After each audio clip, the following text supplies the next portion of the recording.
Sea of Stars is 2023's sleeper hit. I say this because with all the great games that have come out in 2023, no game has caught me by surprise and made me so emotionally invested as Sea of Stars. This is a game that pays homage to the 16-bit era of RPGs. Some of the best RPGs were released during that time. Final Fantasy III, Secret of Mana, Chrono Trigger, the list goes on. Sea of Stars does a good job of taking all of those elements from all those games in the past, modernizing it in today's day and age, and making one hell of a fantastic RPG. This game is amazing. So let's kick things off with the visual presentation. When you start Sea of Stars up and you get into it, you'll quickly find that this game has a very colorful pixel art. The one thing that I loved about the art and the graphics of this game is how even within the game itself, as you're playing it, the emotion of all the characters is conveyed. Whether that's conveyed through the dialogue images as the character's picture will change, or just the way they move. Everything about the way how this game is animated allows the game's story, characters, and emotion to shine through. And of course, all of this is accentuated by the amazing soundtrack that accompanies it. Now, if you don't know, the person who composed the soundtrack for Sea of Stars is the same person who composed the soundtrack for Chrono Trigger way back when. This, to me, was a great decision as it elevated everything. Music in games elevates any given story, and this game's music really accompanies it. Whether it's a melody throughout the world as you explore, or the up-tempo beat of a boss battle. Sea of Stars music, the visuals, the art style, the overall presentation is absolutely fantastic. Speaking of the game's story, one of the neat things that I really like that they did with this is that for major important moments within the game's story, they do have an animated cutscene that is like a Japanese anime. And it's the animation itself, while not overly complex, it is a very nice touch, and it helps bring the game's story to life. As for the story itself, oh boy, is it a doozy. Sea of Stars' story is filled with twists, turns, emotional highs, emotional lows.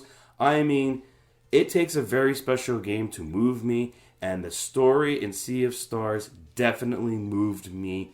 No buts about it. The amount of emotions I went through playing it was absolutely astounding, and kudos to the writing team.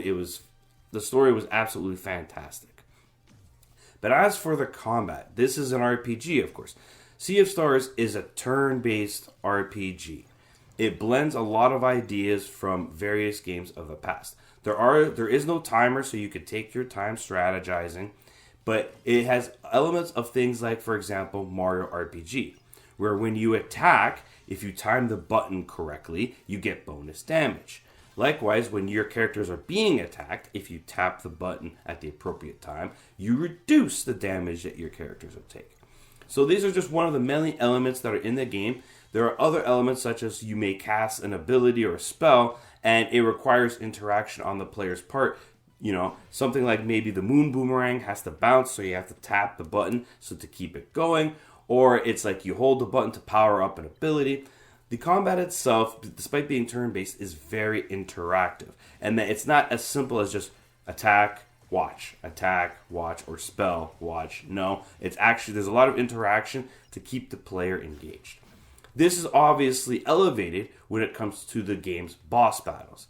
Now, Sea of Stars has a lot, and I mean a lot of boss battles, all of which require different strategies and approaches in order to beat those bosses. So, it is very, very different, and it keeps things fresh with the way the bosses are. And some of the late game bosses, the way they are designed, the way the encounter is absolutely outstanding. The one thing I will make note of when it comes to Sea of Stars is that the game, by default, is inherently difficult. Now, thankfully, the developers have made this game very accessible, because of these things called relics. Now, the game will offer you 2 relics for free right at the beginning of the game, one of which essentially makes the game into easy mode, as your characters will automatically restore HP after every single encounter. There are other relics that you can acquire by going to a vendor at a town, and by acquiring them, you can even make the game even more easier or adjust it to your liking. You can switch these on and off at any time. So if you find the game is a little too easy at any point, dial some of them back. I did use a couple personally because yes, the game is challenging. So if you fancy yourself as someone who is not heavy into hard challenges, get the relics, turn them on, and the game can become as easy as you like it to become. So there's a lot of accessibility, and I love this in a game, as people do have different tolerances when it comes to a game's difficulty. But like any RPG back in those eras, you also have a wide variety of side quests and mini games. There's a mini game that's like a board game where you compete with other players trying to become the best at that game. There's fishing where you fish, you collect the fish. The fish turns into food that you can then use to cook to make healing items. Everything that you would expect a JRPG to have from the 16-bit era, this game has. My experience and my ride with Sea of Stars was nearly flawless. I say nearly flawless because I did have crashes throughout my playthrough. However, I'm not sure if those crashes are from the game or if it's from my rig, because I played this game on both my PC and my Steam Deck. And I never experienced a crash on my Steam Deck, but I did experience a few crashes on my rig, so I'm not entirely sure if it's the game coding or if it's specifically something set up the way with my rig that causes it to crash. Now, even though it did crash a few times, it was nothing more than an inconvenience. It didn't ruin the experience for me in any way, but it happened enough whereas I'm like, okay, you know what, this is getting a little annoying here. But it was never detrimental to my experience playing Sea of Stars. And other platforms may not have crashes at all, or other rigs, so that may be a non-factor for you. But overall, I adored and loved my time with Sea of Stars. Sea of Stars is a game that should not be missed by anybody who grew up with a Super Nintendo playing RPGs. Sea of Stars should not be missed by anyone who is a fan of RPGs, turn-based or not. The game is that good. The systems in place are easy to understand, easy to get into, easily rolled out, yet there's so many parts to them that it makes the RPG very, very deep, despite how simplistic it may appear to be. I loved my time with Sea of Stars. It took me roughly about 27 to 28 hours to roll the credits to get the bad ending, but then there's an additional 5 to 10 hours after that if you really want to get the true ending that the game has to offer. Overall, this is a fantastic game. I hope we get a sequel of some kind. The developers did a fantastic job with this game. This is one of the best games of the year. It is a Game of the Year contender for me. Near the top of the list, quite possibly Game of the Year for me. I love Sea of Stars. I recommend Sea of Stars to anyone. It is available on all platforms.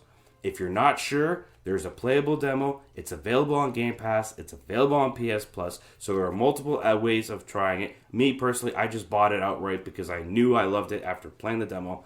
Sea of Stars, great game. Must play for me.